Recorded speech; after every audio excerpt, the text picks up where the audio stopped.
नमस्कार दोस्तों, स्वागत है आप सभी लोगों का। आज की यानी कि 28 अगस्त की दी हिंदू को एनालिसिस करते हैं और जितनी भी खबरें हैं कुल मिला के 5 खबरें हैं। ठीक, बहुत ज़्यादा नहीं थी लेकिन इन डिटेल उनको डिस्कस कर लेते हैं। एक है, पहली खबर है आपकी कुटियाडी कोकोनट। कुटियाडी एक नारियल होता है, उसको लेकर है। दूसरी खबर है एक सलवा जुडूम वर्डिक्ट है वर्ष 2011 का, तो उस पर रिसेंटली क्या चल रहा है उस पर बात करनी है। एक है लाइट कॉम्बैक्ट एयरक्राफ्ट होता है जो तेजस, उस पर बात करनी है। और है एक कपास इंडस्ट्री पे कि इंपोर्ट ड्यूटी गवर्नमेंट ने हटा ली है कुछ समय के लिए कुछ, ठीक है ना, तो उस पर क्या क्या चीज़ें हैं सारी चीज़ों को देखते हैं। ठीक है, तो पहली खबर देखते हैं, कुटियाडी कोकोनट। देखिए ये एक नारियल है और ये केरल के कोझिकोड जगह है, वहाँ पे ये पाया जाता है। तो अभी मांग चल रही है कि इसको जीआई टैग दे दिया जाए। कुटियाडी कोकोनट को जीआई टैग देने की मांग चल रही है, ठीक है, ओके। तो अब हो सकता है कि जीआई टैग दिया भी जाए, ना हो सकता है ना भी दिया जाए, लेकिन चर्चे में आ गया है तो इम्पोर्टेंट हो गया। और आपने देखा होगा कि जो प्रीलिम्स होते हैं उसमें ऐसे क्वेश्चन खूब पूछे जाते हैं। अब जीआई टैग होता क्या है भाई, ये देखिए जीआई टैग जियोग्राफिकल इंडिकेशन, ठीक है ना, भौगोलिक संकेतक। ये मेनली उन उत्पादों को, उन पदार्थों को दिया जाता है जिनकी कुछ स्पेशल क्वालिटी होती है, कुछ विशेषताएं होती है, कुछ उनकी यूनिक क्वालिटी होती है, ठीक है, उनकी स्पेसिफिक कोई जियोग्राफिकल ओरिजिन होता है कि एक विशिष्ट क्षेत्र में ये पाया जा रहा है, एक महत्व है इसका, तो उनको जीआई टैग दिया जाता है। और जीआई टैग के रूप में उनको कोई नाम हुआ, कोई चिन्ह हुआ, कोई प्रतीक हुआ, ये दिया जाता है। बात समझ में आ रही है ना, कि यानी कि जीआई टैग उन विशिष्ट उत्पादों को दिया जाने वाला एक कोई पर्टिकुलर नाम है, चिन्ह है, प्रतीक दिया जाता है जिसका प्रयोग वही कर सकते हैं और कोई नहीं कर सकता। एक प्रकार से कॉपीराइट जैसा होता है, ठीक है। तो आई होप ये बात आपको समझ में आई होगी। जैसे कि एग्जांपल दार्जिलिंग चाय है, तो दार्जिलिंग के नाम से ही वहाँ की चाय फेमस है, तो वो टैग वही भी यूज कर सकते हैं और ये 10 वर्षों के लिए दिया जाता है और 10 वर्ष के बाद भी बाद ही इसको रिन्यू कराया जा सकता है। बाकी ये PDF journey to IAS Telegram channel पे डाल देंगे, आप देख लेना, 3 पेज का नोट्स है, उसको सेव कर लेना, ठीक। हाँ, इम्पोर्टेंस क्या होता है जीआई टैग देने का। जब भी किसी भी प्रोडक्ट को जीआई टैग मिल जाता है तो उससे एक होता है ऑथेंटिसिटी एंड क्वालिटी बढ़ती है। एक ऑथेंटिसिटी यानी प्रमाणिकता मिल जाती है, किसी चीज़ का महत्व बढ़ जाता है कि भारत सरकार ने इसको जीआई टैग दिया है। जैसे तिरुपति लड्डू हुए, है ना, उसका महत्व बढ़ जाता है। जब महत्व बढ़ेगा तो उसकी डिमांड बढ़ेगी, उसका ट्रेड बढ़ेगा, फ़ायदा होगा, तो लीगल प्रोटेक्शन मिल जाता है, एक कानूनी सहायता मिल जाती है, मार्केट रिकग्नाइजेशन हो जाता है, मार्केट में पहचान मिलती है। और इन सब से होता क्या है, इन सब से जो भी फार्मर जुड़े हुए हैं उन सब चीज़ों से उनको फ़ायदा होता है, ठीक है। तो ये सारी चीज़ें हैं। अब इसके लिए कोई कानून है, तो हाँ एक कानून है जो कि 1999 में आया था और वर्ष 2003 में उसको लागू कर दिया गया था। उस कानून के माध्यम से ही किसी प्रोडक्ट को जीआई टैग दिया जाता है। और जो ये एक विभाग है DPIIT, वो विभाग है जो कि वाणिज्य और उद्योग मंत्रालय के अंतर्गत आता है। अब वो कानून क्या है मैं बता दे रहा हूँ। Geographical indication of goods registration and protection act 1999, geographical indications of goods registration and protection act 1999, ये कानून है। क्या इसका कोई ऐसा भी चीज़ है कि कोई WTO से संबंधित कोई बात है? हाँ, तो WTO के एक एग्रीमेंट है ट्रिप्स, उसी के अधीन प्रावधान होते हैं, इन सबको हम जीआई टैग देते हैं। जैसे कि agreement on trade related aspects of intellectual property right, तो ये ट्रिप्स कहते हैं, इसी के अधीन इनको हम गवर्न करते हैं इन सब चीज़ों को। तो ये ट्रिप्स पूछा भी जा चुका है कि किससे संबंधित है आपसे, और जो इनकी WTO से संबंधित है, ऐसे क्वेश्चन पूछे गए हैं आपसे। एक UPSC में ये भी क्वेश्चन पूछा गया है कि जो हम जीआई टैग देते हैं ये किस बॉडी के अधीन गवर्न होता है, तो WTO के अधीन गवर्न होता है। तो ये सारी चीज़ें आप देख सकते हैं, ओके। आगे आगे ये है कि नारियल का प्रयोग कहाँ कहाँ होता है, कभी कभी प्रयोग भी पूछता है। आजकल ऐसे क्वेश्चन तो खूब स्टेटमेंट के आते हैं, इनका प्रयोग कहाँ होता है। तो नारियल का प्रयोग आप खाने बनाने में कर सकते हो, कुकिंग में करते हैं। नारियल का प्रयोग बालों के तेल में भी करते हैं। नारियल का प्रयोग कॉस्मेटिक प्रोडक्ट होते हैं उनमें भी करते हैं। नारियल का प्रयोग आप सॉप होते हैं, सॉप यानी कि सोप, आपको जो साबुन होता है उनमें बनाने में किए जाते हैं। और भी कुछ प्रयोग हो सकते हैं। और नारियल के विकास के लिए एक बोर्ड भी है जिसका हेडक्वार्टर कोच्चि में है। नारियल विकास बोर्ड कोच्चि में है। अब नारियल के उत्पादन की बात कर लें तो भारत में क्या स्तर है नारियल के उत्पादन का। तो देखिए, पहले नंबर पे सबसे ज़्यादा उत्पादन करता है इंडोनेशिया, दूसरे नंबर पे फिलीपींस, फिर भारत। तो भारत थर्ड लार्जेस्ट नारियल का यानी कोकोनट का उत्पादन करता है। पहले नंबर पे इंडोनेशिया, दूसरे नंबर पे फिलीपींस है, फिर इंडिया है। और राज्यों में कौन है, तो राज्यों में कर्नाटक सबसे ज़्यादा उत्पादन करता है, फिर तमिलनाडु करता है आपका, फिर आपका केरल करता है। कर्नाटक, तमिलनाडु, केरल ये राज्य करता है। ये पीटी की बात होगी।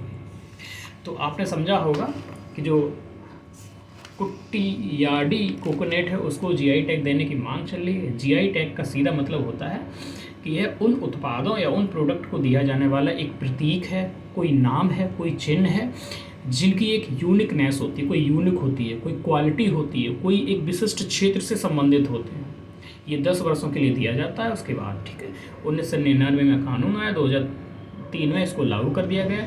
WTO के एक एग्रीमेंट है ट्रिप्स, उसके तहत ये गवर्न होता है। थर्ड लार्जेस्ट हम उत्पादन करते हैं और पहले नंबर पे कर्नाटक है। ठीक है, यूज क्या है, नारियल विकास बोर्ड कोच्चि। ठीक है, पूरी बात है। दूसरी खबर देखिए, सलवा जुडुम वर्डिक्ट 2011। सलवा जुडुम वर्डिक्ट 2011 क्या हुआ। अभी देखिए, केंद्रीय गृह मंत्री ने देखिए, जब भी गृह मंत्री के रूप में वो बात कहेंगे तो वो ऑथेंटिक होगी, उसका डेटा हम यूज कर सकते हैं। तो केंद्रीय गृह मंत्री अमित शाह ने कहा है कि वर्ष 2013 में नक्सलवाद से प्रभावित कुल जिले 182 थे। ठीक है, नक्सलवाद से प्रभावित जिले कितने थे, 182 थे, जो कि वर्ष 2025 में उनकी संख्या घटकर मात्र 18 रह गई है। 18 रह गई, 18 रह गई है। और आगे ये भी कहा है कि आने वाले वर्ष में यानी कि वर्ष 2026 में ये पूरी तरीके से समाप्त कर देंगे, यानी कि भारत से नक्सलवाद का नामो निशान मिटा देंगे। ठीक है, ये बात कही, ये डेटा है, इम्पॉर्टेंट है, याद रखना। अब इसी बात में और क्या कहा, इसी बात में ये कहा कि वैसे ये जो माओवाद है, नक्सलवाद है, ये वर्ष 2020 से पहले ही समाप्त हो जाता है। सुप्रीम कोर्ट की वजह से ये समाप्त नहीं हो पाया। अब प्रश्न उठता है, ऐसा क्या बोल दिया सुप्रीम कोर्ट ने जो सुप्रीम कोर्ट को इन्होंने टारगेट कर दिया।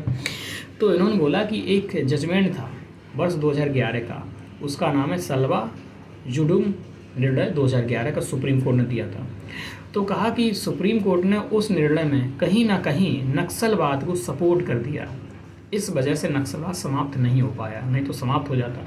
जैसे ही इन्होंने ये बात कही, कई सारे रिटायर्ड जज थे, करीब 56 जज इकट्ठे हुए रिटायर्ड, उन सब ने अमित शाह के जो इन्होंने जो स्टेटमेंट दिया इसका विरोध किया कि आप ये अननेसेसरी बातें कर रहे हो, आप ये सीधे सुप्रीम कोर्ट की जो स्वतंत्रता है उस पर प्रश्न चिन्ह लगा रहे हो, जो कि पूरी तरीके से गलत है।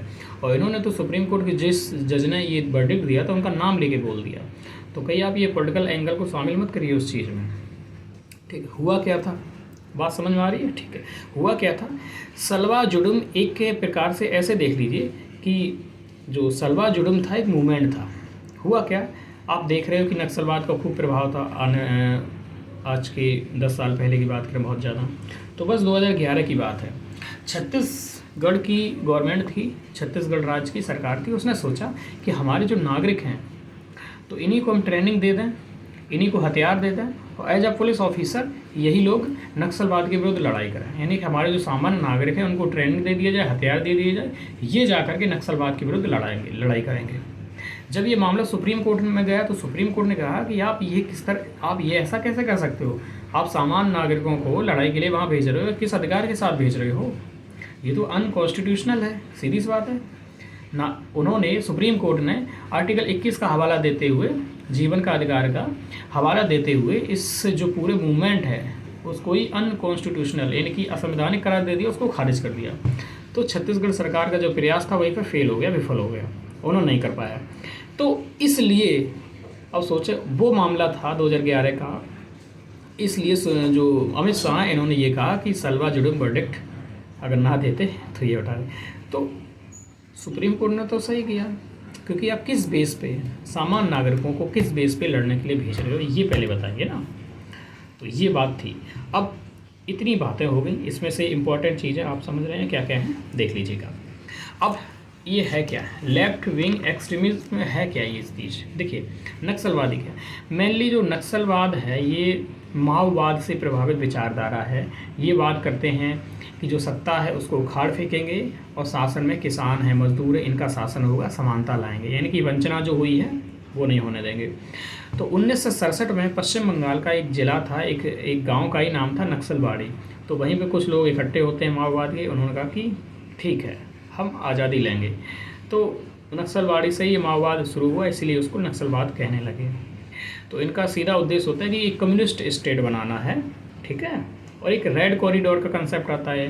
ये रेड कॉरिडोर का मतलब ये होता है कि जिन जिन राज्यों में माओवाद का प्रभाव है उन सभी को रेड कॉरिडोर कहते हैं, क्योंकि लाल चिन्ह तो इन्हीं का होता है ना, साम्यवाद का। गवर्नमेंट ने कुछ प्रयास किए। देखिए इनकी कारण क्या है माओवाद की, ये क्या आपको स्टैटिक में पढ़ना होगा, और हम पढ़ाने लगेंगे तो भैया 2 घंटे पहुँच जाएंगे ना। तो गवर्नमेंट के कुछ क्या प्रयास हैं, तो गवर्नमेंट का एक प्रयास है, समाधान डॉक्ट्रिन लाई थी गवर्नमेंट, समाधान डॉक्ट्रिन लाई थी, इसको आपको देखना है। ऑपरेशन ग्रीन हंट चलाया था, इसको भी आपको देखना है। एलीट फोर्सेस को नियुक्त किया था, ये भी आपको देखना है। एक कमेटी बनाई थी बंदोपाध्याय कमेटी वर्ष 2006 में। बंदोपाध्याय कमेटी ने सीधा कहा कि जो ये नक्सलिज्म जो बढ़ रहा है जो है, इसका सीधा कारण है कि आर्थिक, सामाजिक, राजनीतिक डिस्पैरिटी, विषमता है, वंचना है, उनको विकास नहीं मिला, जल जंगल ज़मीन में जैसे कि इंक्रोचमेंट हो रहा है, वो कारण है। तो उन्होंने कहा क्या किया जाए, तो उन्होंने सलाह दी थी कि एक ट्राइबल फ्रेंडली लैंड एक्विजिशन किया जाए, यानी कि लैंड को एक्विजिशन वहाँ पे किया जा रहा है तो ऐसे किया जाए जिससे कि ट्राइबल को नुकसान ना हो जाए। फॉरेस्ट राट उनके हों, वो नारा देते हैं ना, जल जंगल ज़मीन, ये वाला नारा देते हैं। पुनर्वास उनका किया जाए सही से, तो ये सारे प्रयास किए जाए तो उसको रोका जा सकता है। तो ये सारी चीज़ें याद रखना और इनको नोट कर लेना, नोट मत करना क्यों ही समझ आएगा आपका। ये पूरा आपका नोट्स है, ठीक है। ये नोट्स पूरा मैंने ये कर दिया, बना दिया है, आप इनको सेव करके रख लेना, ठीक है।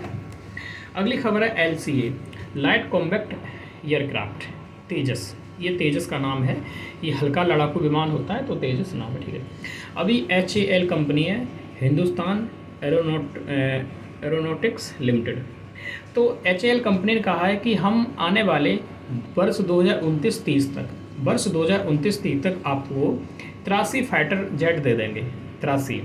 और आने वाले वर्ष 2033 और 2034 तक हम 97 और फाइटर जेट बना के दे देंगे। लेकिन प्रॉब्लम क्या आ रही पता है, प्रॉब्लम ये है कि जो फाइटर जेट को हम बना लेंगे, लेकिन इसके जो इंजन है वो हम नहीं बना पाते हैं, वो बनाने की तकनीक ही नहीं हमारे पास है, हम बना ही नहीं पाते हैं। तो इसीलिए आत्मनिर्भर होना ज़रूरी है, तो नहीं तो हम डिपेंडेंट रहते हैं, हम या तो अमेरिका से लाएँ या फिर फ्रांस से लाएँ। तो फिलहाल में अमेरिका से डील हो रही है, कुछ समय जो कुछ के लिए डील हो चुकी है, कुछ के लिए डील होनी है। करीब 200 से ज़्यादा हमको इंजन चाहिए है, तो वो डील हो रही है। तो डील हो रही है नहीं हो रही है इस पर नहीं जाना है ना, करंट में तो कुछ भी आता है, लेकिन हमें ये देखना है, क्या देखना है कि हम LCA तेजस क्या है, हम बना रहे हैं उसको, और क्या इंजन बनाने में हम आत्मनिर्भर हैं कि नहीं, ऐसा स्टेटमेंट आ सकता है UPSC में। तो ये चीज़ें हैं। देखिए राफेल जो है 4.5 जनरेशन का है, 4.5 जनरेशन का है, और एक हम और बना रहे हैं AMCA, advance medium combat aircraft, जो कि 5th जनरेशन का है। दुनिया 6 पे भी पहुंच गई, हम अभी 5th जनरेशन का कोई बना नहीं पाए लड़ाकू विमान। अभी एक क्वेश्चन भी आया था UPSC में, 3 स्टेटमेंट दिए थे, उसमें पूछा था कि इनमें से कौन सा 5th जनरेशन का है, तो हमारे पास 5th जनरेशन को कोई है ही नहीं, तो ऐसा क्वेश्चन पूछता है। अब जो MCA है इसका भी जो इंजन खरीदना है, या तो अमेरिका से खरीदेंगे या फ्रांस से खरीदेंगे। हालांकि 15 अगस्त को प्रधानमंत्री नरेंद्र मोदी जी ने इस बात की घोषणा की है कि हम इंजन को भी अब बनाना शुरू करेंगे, जल्दी से जल्दी इंजनों को बनाएंगे, ठीक। तो ये बात हुई। तो अगर आपको और डिटेल में देखना है देख सकते हैं, खबर इतनी है। अगली खबर है कपास इंडस्ट्री से, खबर क्या है वो देख लेते हैं, फिर कपास इंडस्ट्री को समझने का प्रयास करते हैं, ठीक। हाँ, भारत सरकार ने अभी अगले 1-1.5 महीने के लिए जो इम्पोर्ट ड्यूटी है, आयात प्रशुल्क है, उसको हटा लिया कपास से। इसका मतलब क्या? इसका मतलब है कि बाहर से जो भी आयात करेंगे हम, बाहर के दुनिया भर के देश जो निर्यात कर रहे हैं हमारे देश में कपास, वो बिना ड्यूटी के इम्पोर्ट कर सकेंगे। ठीक है, तो अब इम्पोर्ट ड्यूटी हटा लोगे, जाहिर सी बात है किसान इसका विरोध करेंगे। तो इम्पोर्ट ड्यूटी जैसे ही हटाई तो किसान विरोध करेंगे। क्यों? अगर बाहर से ही कपास इम्पोर्ट होने लगेगा तो हमारे घरेलू किसान परेशान हो जाएंगे, वो सफ़र करेंगे, क्योंकि उनका जो कपास है क्वालिटी भी उतनी अच्छी नहीं है और कीमत भी ज़्यादा हो जाती, तो उसे कौन खरीदेगा? तो किसानों पे प्रभाव पड़ेगा। हालांकि फिर सरकार ने उनको मना लिया, उनसे ये कहा देखिए ऐसा है कि ये कुछ समय के लिए, शॉर्ट टर्म के लिए, 1-1.5 महीने के लिए, उस परेशान मत होइए। तो फिर उन्होंने भी कुछ खास कुछ कहा नहीं। ठीक है, अब प्रश्न उठता है कि इम्पोर्ट ड्यूटी हटाई क्यों आखिर में? देखिए, हमें जितना कपास चाहिए होता है उतना हमारे पास नहीं है, और कपास चाहिए क्यों चाहिए? क्योंकि सबसे ज़्यादा रोजगार कौन देता है? Agriculture sector. Second largest employment generation का काम कौन करता है? ये टेक्सटाइल इंडस्ट्री, ये जो कपड़ा इंडस्ट्री है, प्रधान इंडस्ट्री है, जिसका रॉ मटेरियल है कपास। आपका कपास होता है, उसी से तो आपके कपड़े बनते हैं ये सब। तो सबसे ज़्यादा रोजगार देता है कृषि क्षेत्र के बाद तो यही है आपकी टेक्सटाइल इंडस्ट्री। तो इसके लिए रॉ मटेरियल अच्छा उपस्थित, अच्छा रहना और पर्याप्त मात्रा में रहना जरूरी है, नहीं तो रोज़गार की प्रॉब्लम होगी, है ना। और हम एक्सपोर्ट भी करते हैं ये सारी चीज़ें, तो इस वजह से ये हटा लिया। अब हम आयात कहाँ से करते हैं? तो ऑस्ट्रेलिया से आयात करते हैं, अमेरिका से करते हैं, ब्राज़ील से करते हैं और इजिप्ट से करते हैं। इजिप्ट यानी कि मिस्र, ऑस्ट्रेलिया, अमेरिका, इजिप्ट और यूएसए। अब भारत में ये कहाँ उत्पादन होता है? तो आपका जो भी उत्तर, मध्य और दक्षिण भारत का जो पश्चिमी हिस्सा है इनमें होता है। मोटे मोटे रफ आइडिया रखिए, उत्तर भारत, मध्य भारत और दक्षिण भारत का पश्चिमी एरिया। जैसे उत्तर भारत में पंजाब है, हरियाणा है, राजस्थान है, इन क्षेत्रों में पाया जाता है। इधर आपका गुजरात है, महाराष्ट्र है, मध्य प्रदेश है, इनमें पाया जाता है। दक्षिण में आपका कर्नाटक है, तमिलनाडु है, केरल है, इन सब क्षेत्र, आंध्र प्रदेश है ना, इन सब में पाया जाता है। ठीक है, इन क्षेत्रों में पाया जाता है। तो भारत उत्पादन में, देखिए, भारत नंबर 1 है एरिया वाइज में। ठीक है, एरिया वाइज में सबसे ज़्यादा भारतीय इसका करता है, लेकिन उत्पादन में दूसरे नंबर पे है। उत्पादन में पहले नंबर पे नहीं है। ठीक है, और कंज्यूमर भी दूसरे नंबर पे, यानी कि हम दूसरे नंबर पे सबसे ज़्यादा उत्पादन करते हैं कपास का, और उपभोग भी दूसरे नंबर पे करते हैं। ये डेटा याद रखना पीटी पॉइंट ऑफ व्यू से। इसको वाइट गोल्ड कहते हैं, सफ़ेद सोना कहते हैं। हम निर्यात कितना करते हैं कि नहीं? हाँ, हम निर्यात भी करते हैं। कितना? पूरी दुनिया का 6% हम निर्यात करते हैं। जितनी, यानी कि टोटल दुनिया में एक्सपोर्ट किया जाता है 100 का, तो हम 6 का हमारा हिस्सा है। और इसकी कुल मिलाकर दुनिया भर में 4 प्रजातियाँ हैं। दुनिया भर में 4 प्रजातियाँ हैं कपास की। ये सारी चीज़ देख लीजिए, इंपॉर्टेंट हैं, पूछे जाते हैं। 4 प्रजातियाँ हैं, और ये संयोग है या फिर जो भी है कि भारत में 4 प्रजातियाँ उगाई जाती हैं। 4 प्रजातियों का उत्पादन किया जाता है, फिर भी हमारे यहाँ कपास इंडस्ट्री सफ़र करती रहती है। हम उतना, क्योंकि हमें उत्पादकता उतनी नहीं है, प्रोडक्टिविटी नहीं है। उत्पादकता का मतलब है कि हम बहुत सारे क्षेत्र में इसका उत्पादन तो करते हैं, लेकिन उत्पादन बहुत कम होता है उस क्षेत्र में, है ना। यानी कि बहुत ज़्यादा ज़मीन में उत्पादन करते हैं, लेकिन उत्पादन बहुत कम होता है। बात समझ में आ रही? इसी को कहते हैं उत्पादकता, यानी पर हेक्टेयर के वाइज इसको कहते हैं। ठीक है, हाँ, ओके। अगली बात देख लिए, तो ये देख लिया कहाँ होता है, ये देख लिया। एक है बीटी कॉटन। बीटी कॉटन क्या है? देखिए, बीटी कॉटन, इसके 4 जो वो है ना प्रजातियाँ, वो भी देख लीजिए। एक है जी एर्बोरियम, दूसरा है जी हर्बेसियम, तीसरा है जी बारबाडेंस, चौथी है हेयर शुटुम। ठीक है, ये 4 प्रजातियाँ, अब इसको नोट्स में देख लेना, क्लियर हो जाएगा। बीटी कॉटन एक जीएम फसल है, जेनेटिकली मॉडिफाई फसल है। ठीक है, ये कोई प्रजाति नहीं है कपास की प्रजाति 4 ही हैं जो मैंने आपको बता दी है। तो ये क्या है? एक जीएम फसल है। इसको जीएम फसल क्यों बनाया गया? इसको इसलिए बनाया गया, देखिए, कपास होता है, इसके कीट होते हैं पिंक वॉल्वम नामक एक कीट आते थे, वो कपास पे बैठते थे और कपास की पत्तियों को खा जाते थे। जब पत्तियाँ खा लोगे, फोटोसिंथेसिस नहीं होगा, तो कपास खुद ही समाप्त हो जाएगा, नुकसान हो जाता था। तो इस कारण से फिर ये जीएम फसल लाई गई, जेनेटिकली मॉडिफाई की गई। इसमें ऐसा रेजिस्टेंस पैदा किया गया जिससे कि वो खा ना पाएँ इसको। तो इस तकनीकी का प्रयोग इसमें किया गया। उस तकनीक का प्रयोग वॉलगार्ड 1 एंड 2 तकनीकी का इसमें प्रयोग किया गया, ताकि वॉलवर्म से इसकी सुरक्षा हो पाए।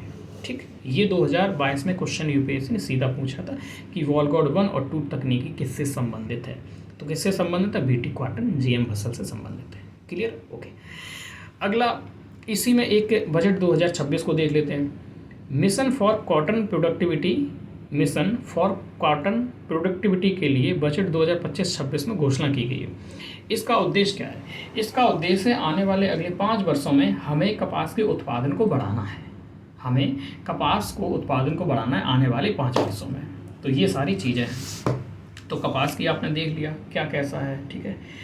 तो देखो अब इसमें मेंस की बात क्या है, पीटी की बात क्या है, अब ये भी देख लो।